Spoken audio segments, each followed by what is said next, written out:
Welcome back, everybody. Today I want to review for you this Sigma guitar. It's a guitar made by the Martin Company and it's made overseas. I was looking for a Christmas gift for my nephew, who's basically a beginner guitarist, and I wanted to get him something within a certain budget, but yet I didn't want to skimp on the quality of the guitar. And I had some prerequisites in mind when I started my search. I did want a guitar with a solid top, and I wanted to have a cutaway, and I wanted to have the ability for him to plug it in eventually if he wanted to play the guitar plugged. So I started looking around and I came across this guitar, which caught my eye first of all because of its look, because I am very partial to the Taylor style guitar, and this is very similar in terms of the styling with the cutaway and you know, the ability to plug it in and the neck, and very similar. The second thing that caught my eye was the price. This guitar is under $400, and it does have a solid Sitka Spruce top, which I thought was good value for the price.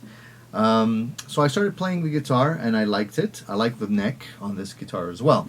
I did a little research and I found out that Sigma has been around for quite a while, And what happened originally was that Martin noticed that there was a lot of people making knockoff guitars, specifically from Japan, that were quite good.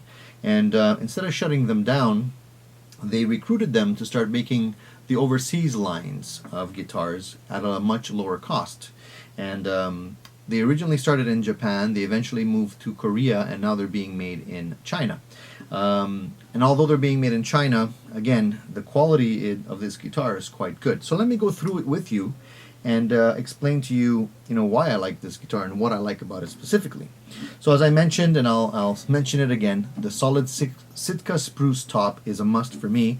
There's quite a difference in tone when you're playing a guitar that has a laminated top as opposed to a solid top, and it really shines through this guitar in terms of the quality of the tone.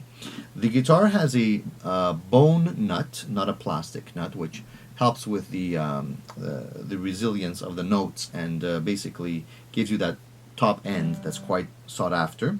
The sides are mahogany. The back and the sides are mahogany. I'm not sure if they're laminated, but my guess is that they would probably be a laminated mahogany. The guitar itself, the back and the sides are glossy. Nice glossy finish, as you can tell. You get some nice reflection there, and it's really flawless. Really nice quality of grain there. The top also has pretty tight grain, which is very nice. The styling, as I mentioned before, is a cutaway here, so you have easy access to the upper registry. You have a Fishman electronics with a built-in tuner, which works quite well. The battery is inserted at the bottom here. It's an easy access to the battery and the jack. The neck itself is made out of rosewood, Indian rosewood, nice and dark. Has pretty regular, pretty plain dots. The frets on this neck are quite thin. That's one thing I did notice. But the neck plays very, very well, very easy. The height of the strings out of the box are very nice. They're not too high, pretty balanced. If you want them to get a little lower, you can always adjust a little bit, but I don't really think I need that. I don't have any buzzing on the neck. The frets are polished very nicely. The edges are chamfered nicely. There's no sharp frets on this guitar. The body has a plastic trim all around the front and the back of the guitar. Very nicely done. The neck joint is very nicely done as well. There's no sloppy glue anywhere to be seen. The nut is plastic. I don't think it's bone. It looks like plastic to me, but it's well cut. The height of the nut is well established. The tuners are standard tuners. They're pretty good quality. They stay in tune quite nicely. The headstock is cut straight along the top, so you can see where they're saving money. They're not decorating and making all kinds of funny chamfers and all that kind of stuff. They're keeping it quite plain, and actually stays quite true to the Martin styling, so I like that a lot. The name along the top just says Sigma Guitars, and it's just silk screened on, so they're not inlaying anything there, and again, they're saving money when they do that, and that's fine by me as long as it doesn't affect the tone. I don't really need crazy decorations. The back of the headstock has a joint at about just underneath the tuning keys here. Again, it's not extremely wide. It fits very nicely in the hand. The back to front depth of the body is not extremely deep. This particular guitar is a little bit thinner.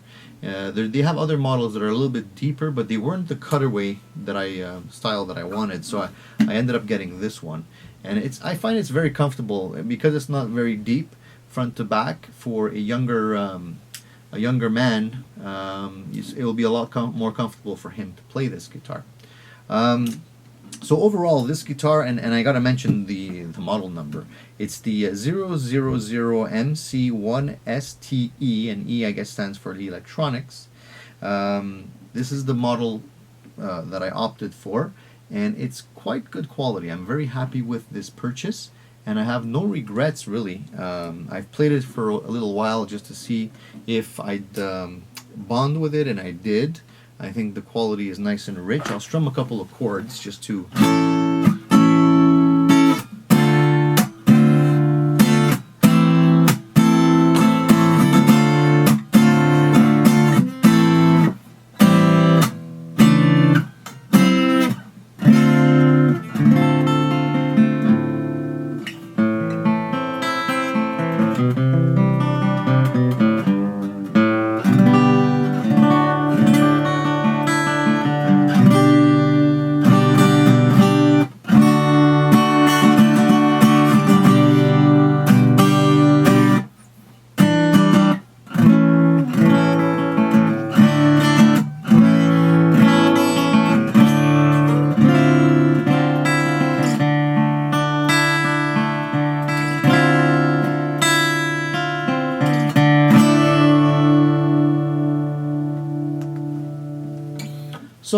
there you have it. I think that pretty much will wrap up my review.